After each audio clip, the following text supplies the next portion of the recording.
A country's greatness can be measured by how it treats its most vulnerable citizens. Now that we've ended off International Disability Awareness Month, I have high hopes that we can have an inclusive society. But there's still much work to be done. I have broken this down into a two-pronged approach. Let's get into it.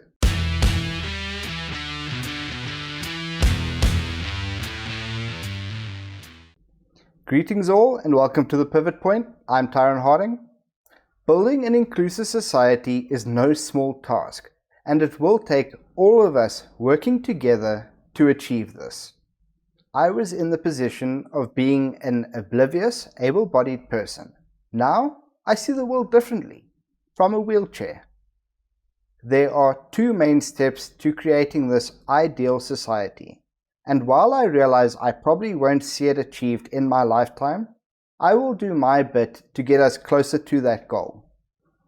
The first step would actually relieve a lot of the issues we face today, and that is to develop compassion for our fellow human beings. It sounds trivial, but let me explain how this applies to people with disabilities. If we have compassion for people, we want their lives to be as easy as possible and we want them to be included. If we have compassion for the guy in the wheelchair, then we would not want him denied access to a public place purely because there is no wheelchair ramp. If we had compassion for those hard of hearing, then when the president speaks to his citizens, there would be closed captions or a sign language interpreter. If we had compassion for those with speech impediments, we would allow them to finish their sentences without interrupting and being impatient. I use these examples because I have seen all of them happen. Compassion is the act of keeping someone else in consideration. I do believe the world would be a much better place if we were all a little bit more compassionate, myself included. Maybe the guy that cut me off in traffic was running late to a life-changing interview. Taking a breath to consider other people's lives can improve society as a whole. The second part of my approach is to educate people and share information. Let's say someone is compassionate enough to try and keep people with disabilities in mind when building a public place. They would put in a ramp. But if they don't have the correct information, they could put a ramp in that is too steep, which results in the guy in the wheelchair toppling over and falling out of his chair. Believe me, I know this firsthand. We need to share this information and understand these people have simply not been exposed to this before, and how we share the information is incredibly important.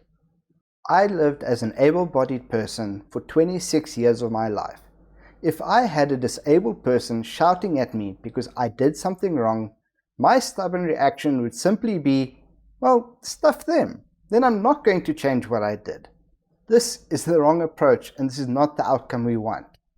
Instead, we should show able-bodied people some compassion as well and assume that they simply did not know any better. Over the last month, I have seen quite a few posts about disability awareness. And this is great. The problem is that it is by people with disabilities for other people with disabilities.